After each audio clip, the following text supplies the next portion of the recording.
पकाएको मात्रै देखाउँछु पकाएको मात्रै देखाउँछु भन्नुहुन्छ होला। आज चाहिँ म तपाईँहरूलाई अर्थ के देखाउँदैछु यहाँ हेर्न सक्नुहुन्छ। म चाहिँ हिँडिसकेको छु बाल्टिङ बोकेर र कहाँ हिँडेकी होला हेर्दै गर्नु मेरो यो भिडियो।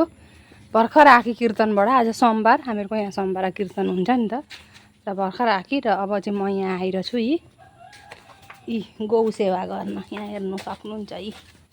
र अब यिनीहरूलाई दाना पानी दिएर यिनीहरूको पनि थन्को मुनको गर्ने बेला भयो। अब गाई त धेरै छैनन्, एउटा माउ एउटा बाछो मात्रै हो। अनि यिनीहरूलाई अब दाना साना पराल सराल दिनु पर्यो, त्यही त हो। अब गाईलाई गर्नु के, अब दाना साना खान्छन् ओर्छन् अनि पराल हालिदियो अनि यिनीहरूको लफडा सकिहाल्छ अब यतिमै।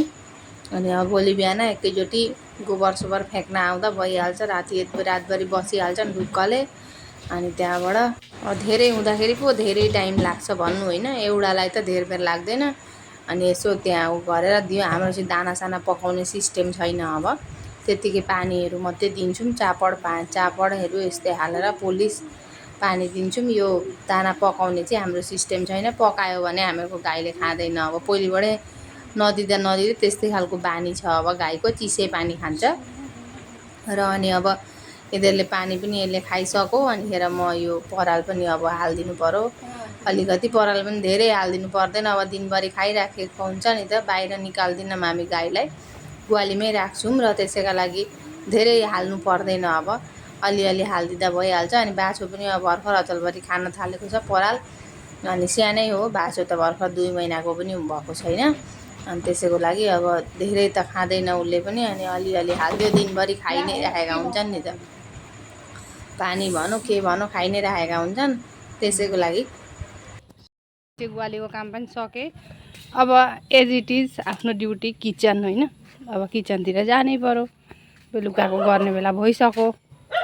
आज त ढिलै भयो र म अब जाँदैछु किचनतिर। आज चाहिँ म पकाएको केही देखाउँदिनँ भनेर सोच्दै थिएँ, तर तरकारी काटेको चाहिँ अलिकति क्लिप लिइहालेको थिएँ र यो चाहिँ देखाउनु पर्यो भनेर म चाहिँ अब काट्न लागेकी जिका।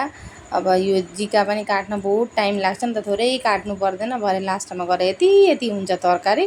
अनि यो फेरि मिठो पनि, अहिलेको तरकारी त केही मिठो हुँदैन होइन भन्नु त। त्यही पनि अब खाना त खानै पर्यो नि त होइन, अचार सचार यस्तो उस्तो गरेर पनि खानै पर्यो अब। अनि म चाहिँ अब यो जिका सिका काटेर आज चाहिँ म धेरै केही पकाउँदिनँ।